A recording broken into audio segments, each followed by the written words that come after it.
بعضی وقتا توی زندگی چیزایی برای گفتن هست، اما برای گفتنش کلمه کم میاری.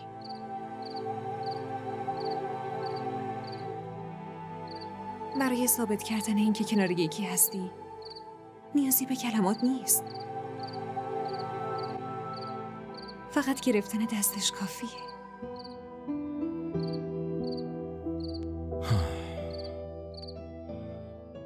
برای شنیدن حرفات توضیحات نمیخوام، بلکه میخوام اینو بدونم اونی که کنارم راه میره آیا مجبور که نیست؟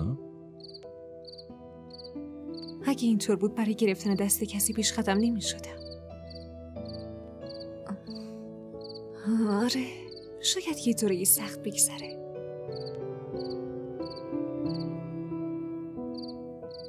حواستون باشه که دستش رو هیچ وقت رها نکنید.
بریم دیگه.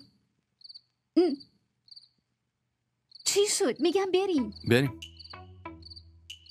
اما کجا باید بریم؟ تو بگو. بریم یه جایی پیدا میکنیم دیگه. باشه. بریم دیگه. بریم.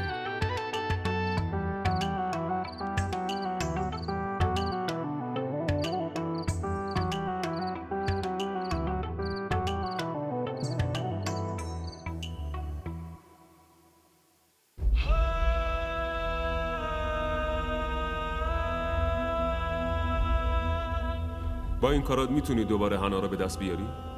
دیگه نمیخوامش.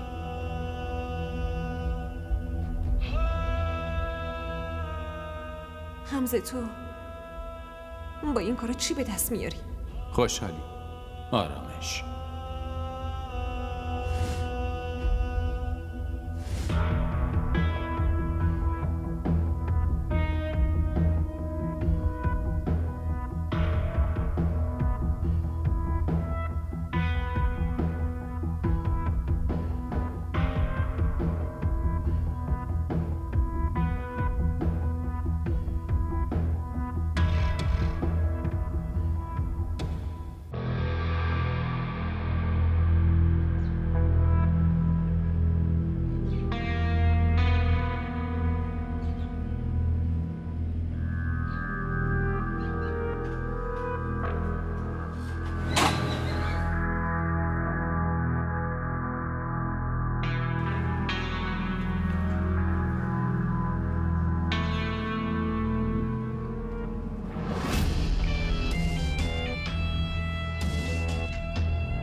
حمزه.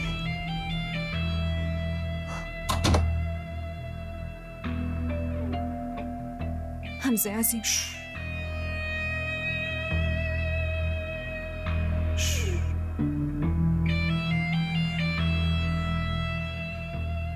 میخوای چی کار کنی؟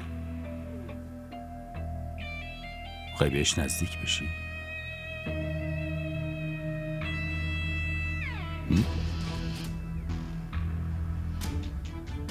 میخوای رابطتو قوی کنی؟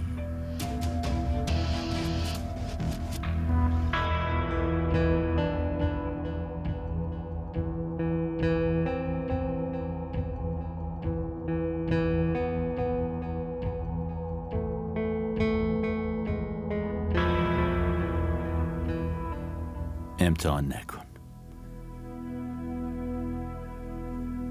به هیچ وجه این کارو نکن. در واقع رابطتون خیلی ضعیفه. یه ضربه بزنم و یهو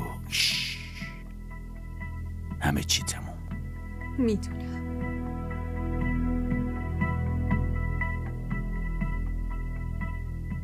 اما قبل از اینکه همه چی رو تموم کنی، من میخوام با عظیم لحظات خوبی رو داشته باشم.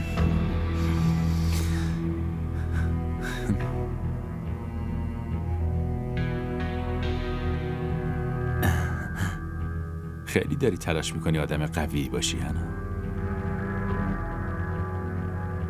اما نمیتونی باشی. تو ضعیف بودی، ضعیف هستی و ضعیفم میمونی.